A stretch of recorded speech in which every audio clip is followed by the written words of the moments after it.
Hi guys, this is Dr. Keanu Shah with Dr. Gordon Christensen. Yeah, I would like to do a quick introduction, although he doesn't need an introduction amongst our colleagues around the world. Dr. Christensen is the founder and CEO of Practical Clinical Courses. He's a practicing prosthodontist, currently in Utah. He's married to Rebecca and has two sons that are dentists. William is a prosthodontist and Michael is a GP. And Carlene is a teacher. You're doctors, docere, teachers. So you guys have a family of teachers. You're right. Dr. Gordon has presented 45,000 plus hours of CE throughout the world and published many articles and books. And since 1976, he has conducted research in all aspects of dentistry, which is a very unique situation we have. And it's been mostly published in the CRA newsletter. It would take me all day to describe your credentials, all of the memberships, all the diplomates you hold, all the degrees you hold. So we once had G.V. Black as the father of modern dentistry, who was a farmer in the 1800s. And now we have Dr. Gordon Christensen, who's the father of today's dentistry. So thank you for joining us. I appreciate it. So, Dr. Christensen, why don't we start with you telling us what your motivation has been for the last 40 plus years to train dentists all across the world? I started out as a teacher in my church. I happen to be a Mormon, and I taught early morning seminary, Old Testament, New Testament, all kinds of historical things.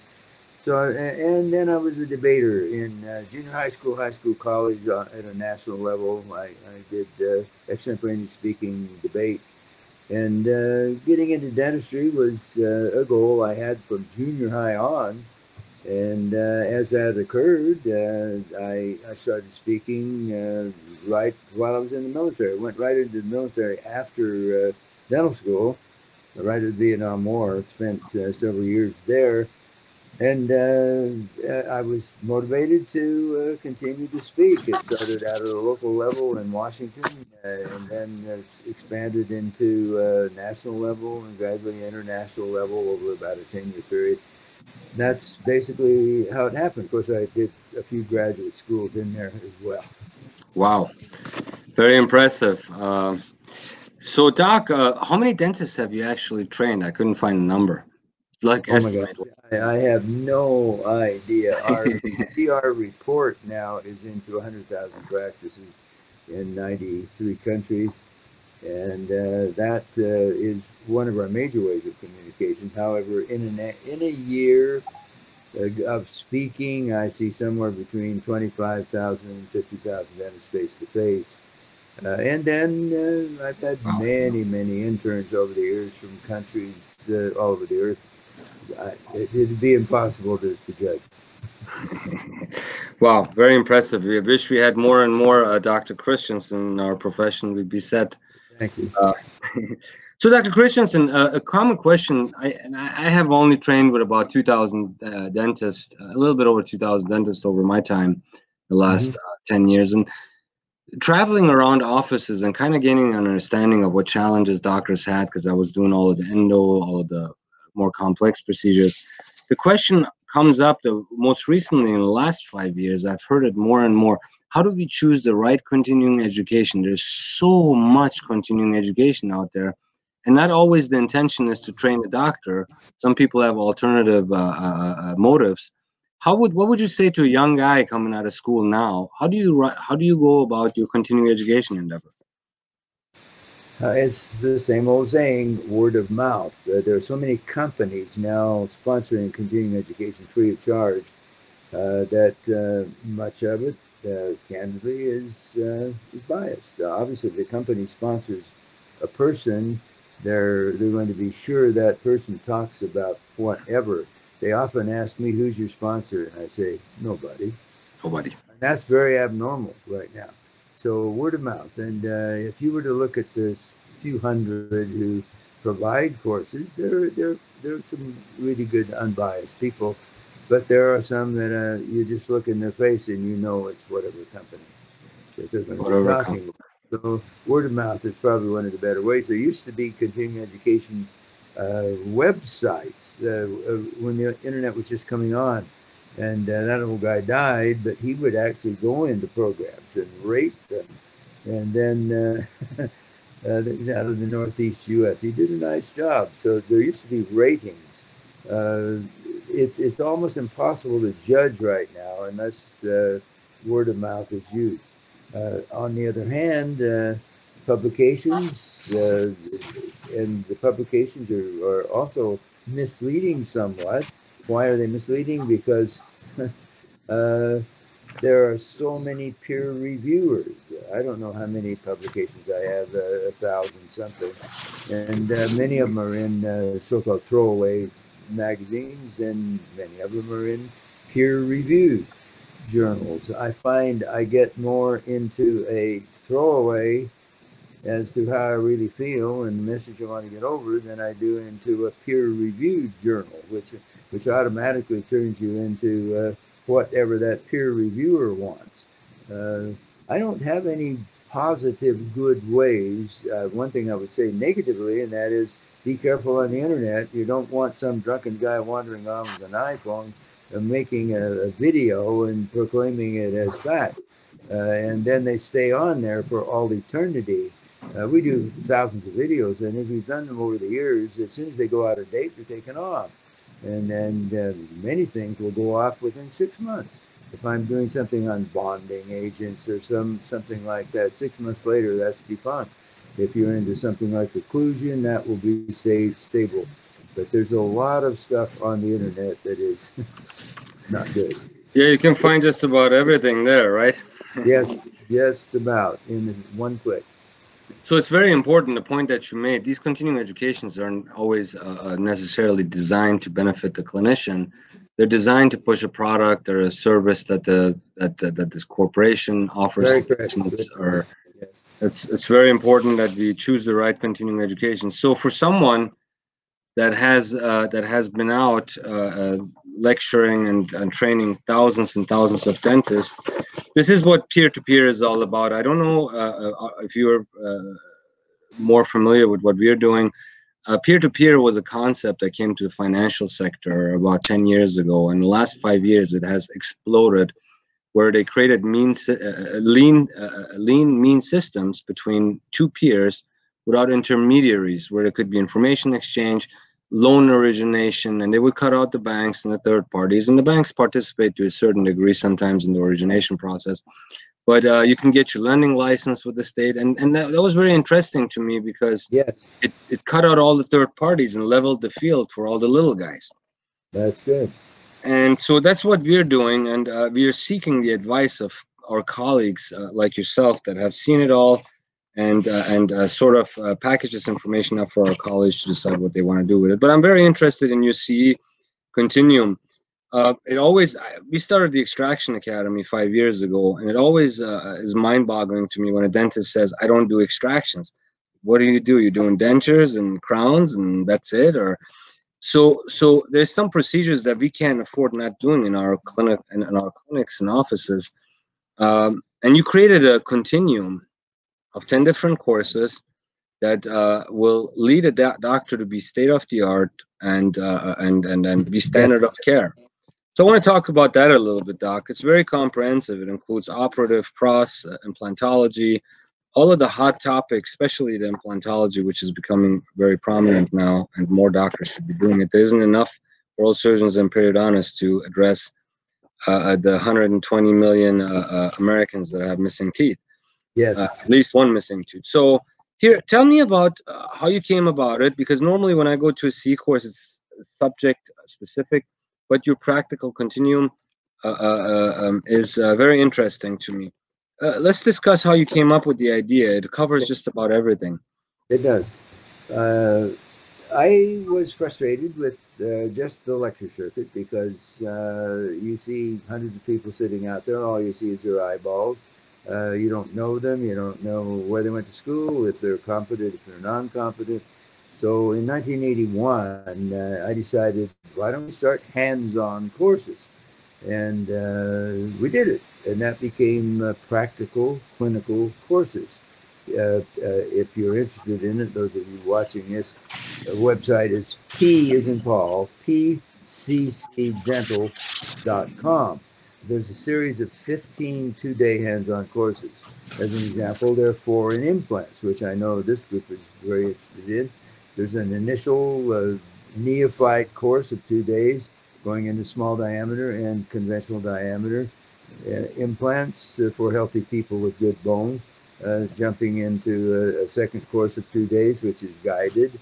Jumping into a third one, which is how to restore them, and then a fourth one, which is how to salvage, how to rescue those that are failing. John Suzuki and I did that. That series of 4 is a good example. So in 8 days, you pretty well know what's happening with implants. And then we refer those who want to go to foreign countries and get some practical experience. If a person were to take all 15 of our courses, that would be 30 days.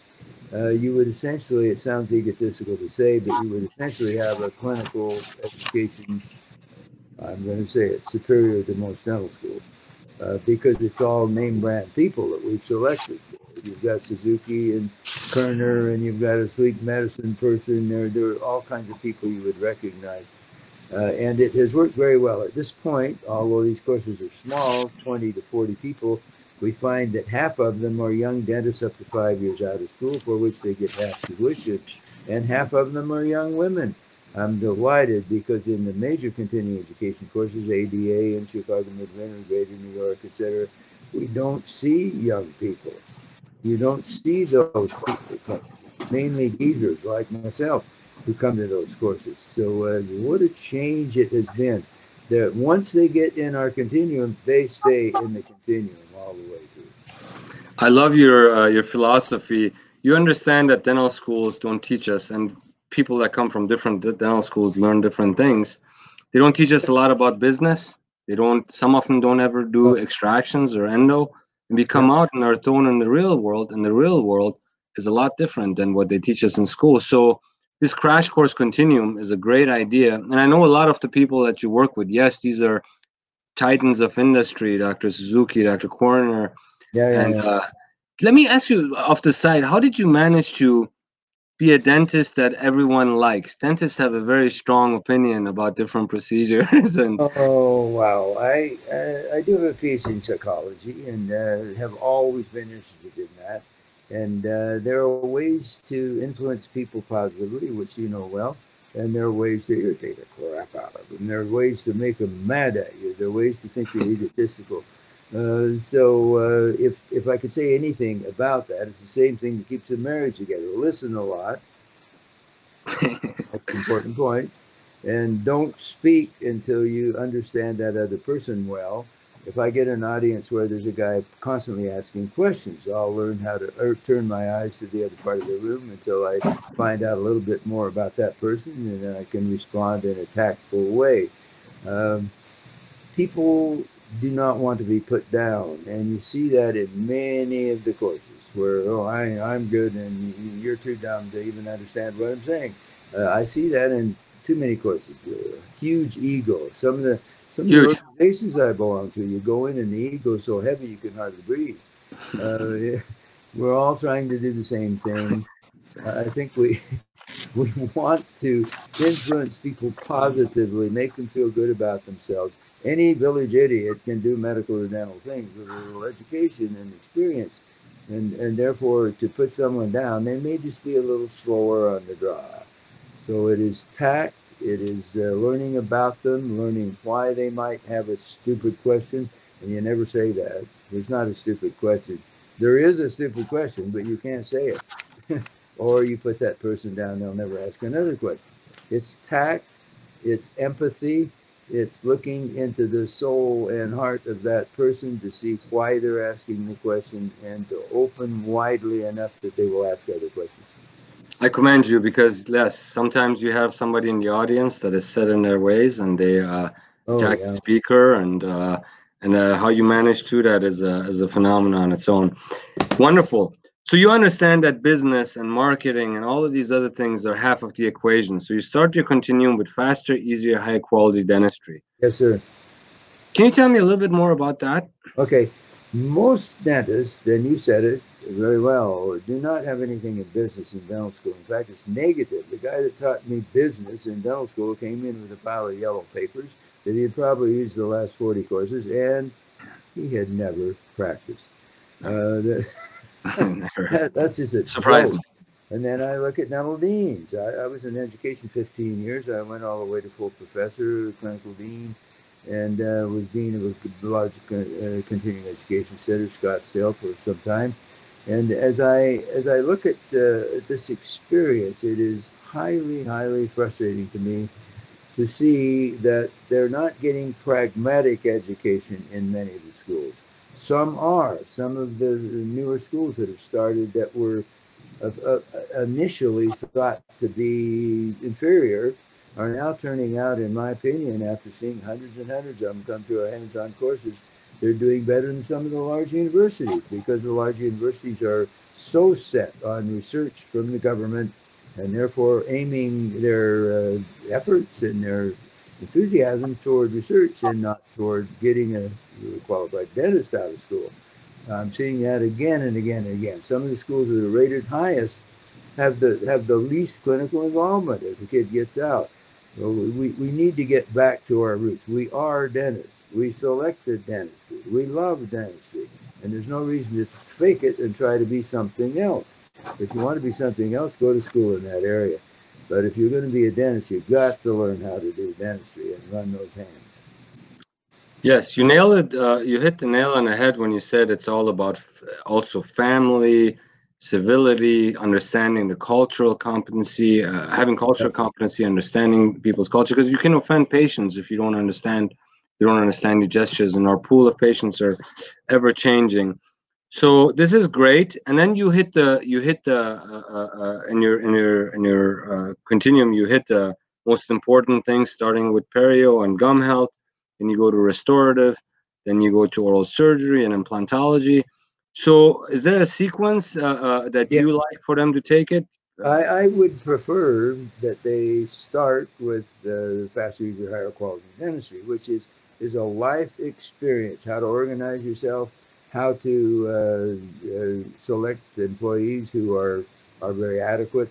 Robert Spiel is a course that we also offer, which is a man who did work in the psychological area for many, many years. And he changes the lives of the attendees very, very positively, in that it's upside down leadership, such as Steve Covey taught for many, many years, where you go into the office and someone else is responsible for every single part of the office, and you are responsible for providing diagnosis, prevention, and treatment only. You don't have to worry about the compressor. Is the cone beam working? Is the water going to be purified? Blah, blah, blah. You don't even think about it. Somebody else has got everything. And it changes your life eternally. It does, because you no longer, you're worried every day about everything. Upside down leadership works, and that course, faster, easier, higher quality, goes into the blend of all aspects of life. Yourself, of course. It goes into your practice, which is singularly important. Your faith, if you have any, and if you don't have a formal one, you have an informal one, or you wouldn't have achieved what you already have. Your civic communities, and trying to blend that together. That's the first half day of that course.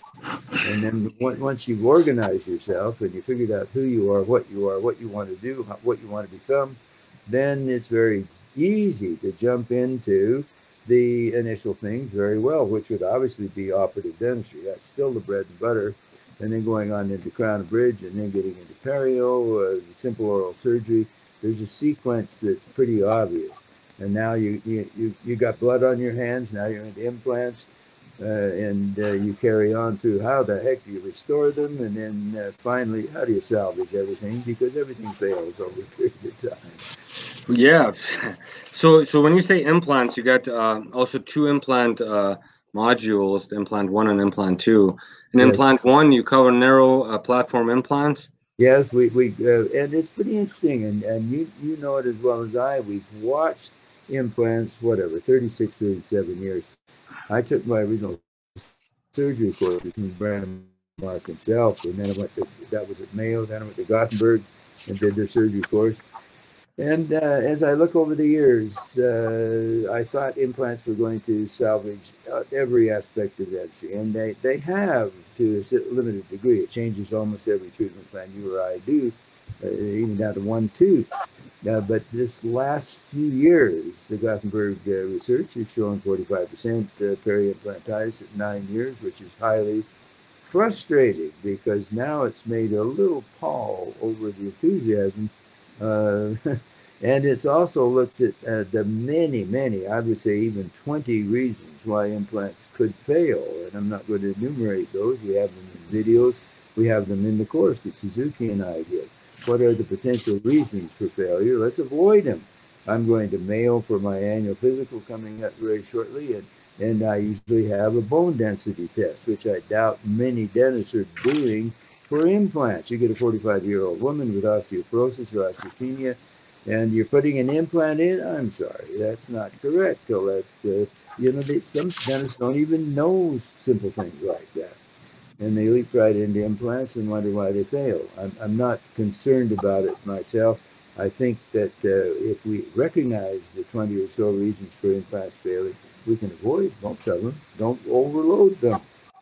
you know, Yeah. don't put them in a mouth where they're taking bisphosphonates. These are such simple things. So Yeah, the bisphosphonates also is an issue, but CTs nowadays do give you an idea of the bone density if you do the study on them. yes. The bone density tests, I think, should be almost imperative, especially with middle-aged people. Middle-aged people. Dr. Carl Misch was also a good friend, and Carl used to call the mini implants, the narrow platform implants, more for interim reasons. Yes. What is your position on Okay. that Uh, scenario? I'm sure you'll be interested to hear what I'm going to say. I leaped on those in 1997 when FDA cleared them for long-term use. That's the exact phrase, long-term use. At that point, the TADs were coming on in ortho, and everybody thought, well, these are just those stupid TADs. I'm not going to play with those. However, all on four in a middle age to an older person requires removal of bone very significantly, 4 millimeters, 4 millimeters, 5, whatever, to cut off the maxilla, cut off the mandible. And many people don't want to do that. Can we put an implant in 3 millimeters facial lingual, 4 millimeters facial lingual? And the answer is absolutely. And are these the same alloy as a standard diameter implant? Of course, 90% titanium, 10% vanadium and aluminum. Do they have a surface that's similar? Yeah. Do they have little lines around, horizontal lines around the occlusal portion? Yes. They're an implant. They just happen to be smaller. And what I'm seeing in patients for whom we've done, this is the same mouth now, small diameter, 1.8 to 2.9, and large diameter, greater than 3, we're seeing, maybe many won't want to hear this, we're seeing the small diameter implants in the same mouth 10, 15, 20 years looking better than the large diameter implants.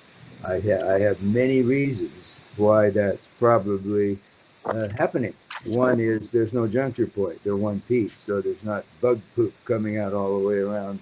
No bacterial ingrowth, you mean? No, apical. So the small diameter implants have proven themselves. Anybody that's interested, write me. I'll send you at least 20 papers that show equal or better stability and longevity than standard element. Yes, so a lot of the issues that we encounter with bacterial ingrowth, micro movement, micro pumping, all those issues are essentially eliminated. But you have to do a good case selection with the minis. Oh, wow. Do you ever? And you also have to put more implants because they're smaller. Yeah. But the possibility of causing damage is actually a little less anatomical landmarks and so forth. It's a great place to start a neophyte who's never done implants because start them in the anterior of the mandible. What is there? You can hurt unless you're really spastic. You're not going to have any trouble. So yeah, so for the financially compromised patient that has anterior bone, you can sink a few in and have a solution that doesn't cost $30,000, $40,000, $50,000, right? some of them, there's even no flap. And since there are at least 4 in a row, they're not going to rotate. We'll have them eat that very night. Yeah. Wow, that's great. It's a little fresh breath of air from all the implantologists and the stuff that they're selling. Very cool. So, Doc, you have probably the most comprehensive programs I've ever seen in dentistry. Certainly a crash course any dental student could benefit from. Yes. What about affordability for the younger grads? I mean, yes, we Okay. can afford it. I can afford your courses. How do you work that out with them?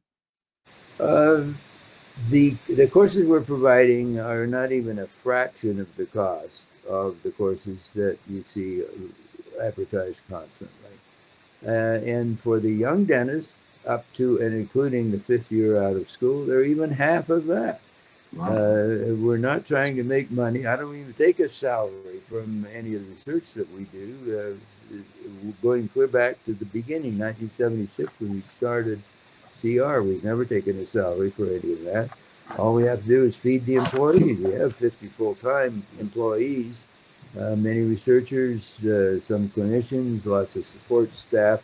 So our budget is aimed at making that stable and feeding those families. And we're not trying to pile of money up, as many of them are. Some of the courses are obscenely expensive. I can't even believe tens of thousands of dollars for a few days. Our courses are very minimal in their cost. It's very admirable, Doctor, what you're doing, what you have done for the profession. You must feel, everyone around you must feel very proud. It's not easy to impact an entire industry around the world in a short lifetime. You know, life is a very short experience, Doc. In fact, I heard a thing on that the other day. It was very interesting. If you put the whole history of the Earth into 1 year, 365 days, our life expectancy is 1 second. Yeah, about that. So yeah, I think that what you're doing is astronomical in terms of return of investment for our younger colleagues, for our and there's no, yeah, the selfless operation is quite admirable. Thank you. So Doc, with that covered, I'm going to put the website and your information at the bottom of the thing. There's one other topic that I'd like for you to talk about. Good. What you have seen in the last 40 years in terms of trends of where our industry is going, what the future may hold for us. I read an article where you opined about practice management and new corporations versus sole proprietorship and how the sphere has changed. It's kind of like the insurance companies. We started accepting them 40 years ago. It started in some grocery store in California, and now they're diagnosing for us. They're interfering with the patient-doctor relationship. The first thing that the patient says is, "Does my insurance cover it?" We didn't sign up for this, you know. I mean, we should be giving patients a treatment plan in their best interest, not what the insurance company covers, right? No question, no question.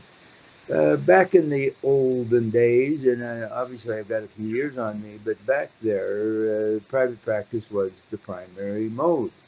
And slowly it changed with Painless Parker and with many, many others who came along back in the, 50s and 60s. And they were highly criticized, almost condemned. And then if you advertise, I remember I started out in California, if you had your name higher than 2 inches, you were thrown out of the dental society. And that was just absolutely unbelievable in today's observation, where you see huge banners and flags and advertisements in the paper and so forth. So FTC did, FTC, Federal Trade Commission, did that to us to get advertising in. So advertising came on, and it came on in dental, and soon spread to medical, it spread to pharmacy, it spread all over the health sciences. What has that done? Well, good and bad things. The third party came on, good and bad again. It allowed a few people who would never be able to have dentistry previously to have that dentistry. However, the token they provided early on of $1,000 per year is still not uncommonly found, although inflation has increased 10 times since then. Unbelievable. And then you have corporate. I've written numerous papers on that. I put one in Dental Town not too long ago on corporate. Corporate's good, corporate's bad. Where's a kid going 400,000 in debt? You've got to go somewhere, and corporate allows you to get some speed. The average kid only stays there 1 or 2 years, and then they go out and pair with some other person or attempt to start their own practice. It's pretty interesting what we're seeing. I'm not negative about it. Changing times happen. It happened all my life. Dentistry isn't even close to what I originally had out of the University of Southern California many, many years ago. In fact, I don't do hardly anything that was taught in school, and that's discouraging when you talk to a new graduate that way, because they're learning things that will rapidly go out of date. The average life expectancy educationally is about 5 years for half-life. In 5 years, half of what the kid learns is defunct. In 10 years, almost all of it is. So everything has changed. Now, how do I feel about the future?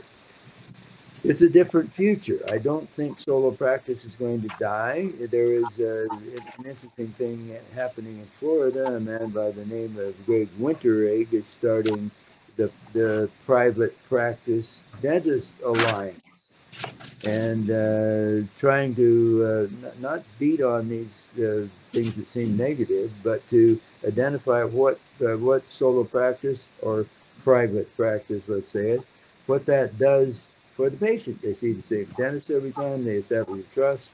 You follow them through life. It isn't one new dentist every time they come in. So he's trying to get that over, and I hope Greg can get it into things like ARP or into women's magazines, where they understand there is value in the private practice of dentistry. Not to condemn the other phases. I mean, they're here and they're working. Gordon, the and problem they're is doing not some that good. we're looking upon them negatively. The most Yeah, important thing is autonomy in a dental practice. yeah. And you have, like you mentioned, the FTC, insurance companies, now the DSOs, the management companies, lobbyists. Everybody's looking at this industry as a lucrative business. So they want to interfere Right. and they want to have control of you. If the DSOs were providing the services a la carte versus trying to take control of younger dentists that have 400,000 plus debt that you mentioned, Right. and have some dentist put his or her name on 40 offices and he's on vacation, is getting a stipend, while these other guys are being pushed by floor managers to produce more and more. Go in here, do 2 crowns. Go in there, do 2 fillings. That's not what we signed up for, No, it isn't. It isn't. No, and we still have a choice. Obviously, Delta, and let's just name it. Delta lost the lawsuit with Yeah. California. They're now in one with Washington. They're now in one with the ADA. So, what am I saying now? They're in a lawsuit with the ADA. So, bottom line is the this People are being waking up. People are reorganized. waking up. Yeah, slowly waking up that we are the doctors. I hate the word that we are whatever providers. That word disgusts me. We're the doctors. They should be the provider of administration to assist us. It's Correct. backwards, if you want the word. We're being told what to do by someone who has no business telling us what to do. We're the professionals. Precisely. They're the business people who can advise us, and we listen. And if it's logical, we will do it if it's for the good of the patient. Otherwise, forget it. That's the solution we have to find, doctor. Exactly that. 47 states in the United States prescribe a practice being owned by a non-dentist. 47 of them. Wow. That was a survey done. So what these guys have been doing is they set up these management companies that hold all the assets, dump the charts on the doctors, and then sort of turn the tables where the control is in their hands. If we can figure out a way for them to provide their services a la carte based on the instruction of a dentist, because you and I both know what happens chairside trickles down from material selection, the staff selection, how you structure your practice, and every aspect of other individuals interfering with that is an interference with the patient-doctor relationship in the practice of medicine and dentistry. So you hit it right on the nail. Medicine's gone. You get to be my age and you're supposed to be dead. And therefore, it's difficult. That's why I go to Mayo and other private practice organizations, because I want to have the best care I can get. And thankfully, I have enough money to do that finally. That's one of the problems. People want medical care to be a commodity, dental care to be a crown is a crown is a crown in your freaking dreams. Crown is not a crown. The Chinese can make a crown now for $2 American, or you can get a boutique crown for $350 in some of your local labs. Bottom line is we need more leadership. I'll just say it. Leadership, aggressive but tactful leadership that will say some of these things to these companies and get the grassroots behind them and change it. It needs to be changed. And that's what this peer-to-peer is all about. Dr. Christensen, last question, well, second to last question. Do you think they will succeed in achieving their goals in reducing us to technicians as they did in pharmacy and optometry? And veterinary, I speak to vets occasionally, and they've been eaten alive just as well. Pharmacists are gone, physicians are gone. There are very few. We found one local practitioner who's private, and guess what? He's so overwhelmed he can't even handle it. Is it going to mellow? I don't think private practice will ever totally go away, because there are many people who want to be able to trust the practitioner, know the practitioner, know that they're working for their good. If they wanted to make money, let's go into selling marijuana or something else. But the bottom line is not this. We're not in this for money. You work hard, you get the trust of the patient, you do a decent job over a period of years, you make more money, you make an obscene amount of money. Let's just face it. So I see the top level of dentistry remaining as private practitioners. However, the percentage is yet to be determined. Is it going to be 20%, 30%? It's somewhere in that ballpark, in my opinion. You guys hear this, right? We have a future still left, and as long as we stick together and continue leveling the field of competition. I always say private practitioners are a lot more maneuverable than corporates are. We can get involved in the community. We can do a lot of things and out competing them. And as of today, while we are still sitting here, we by far outnumber them. So if we play our cards right in the decades to come, we can preserve this beautiful thing that was once a patient-doctor relationship between one dentist, not a revolving door, and we live our own dreams. You can only prosper if you have your own business. You don't live their dreams. You live your own dream, your own destiny. You start your life. The $400,000 that they come out in debt with, doctor, can readily be paid back if you build a business for $100,000, $200,000. You start off with 2 chairs, and next thing you know, you never look back, and you're building your career and your life, and you got a house and you got a wife, and next thing you know, you're doing $45,000, 45,000 hours of continuing education for your colleagues. That's right. That's right. I'm approaching my 4,000th presentation coming up in a couple of months. Wow, that's amazing. I'll have some news on you on the top 100 to close this off. If you had one message for the young doctor that has the entire future in front of him, what would you have done differently? What would you tell him? It's almost biblical. You want to have for all your patients just exactly what you would want for yourself. And if you look at it in that light, it's pretty easy. Would I do that procedure on me that I'm contemplating on another person, or am I doing it just for some more dollars? Doing unto others as you would have done to yourself. And I'll add a few other paraphrases to that. Tact, empathy, humility, again, biblical words that have survived all these thousands of years. It's still the same. Don't rape the public. Let's say it that way. You have mastered the psychology division as well, which is what it takes. We wear multiple hats.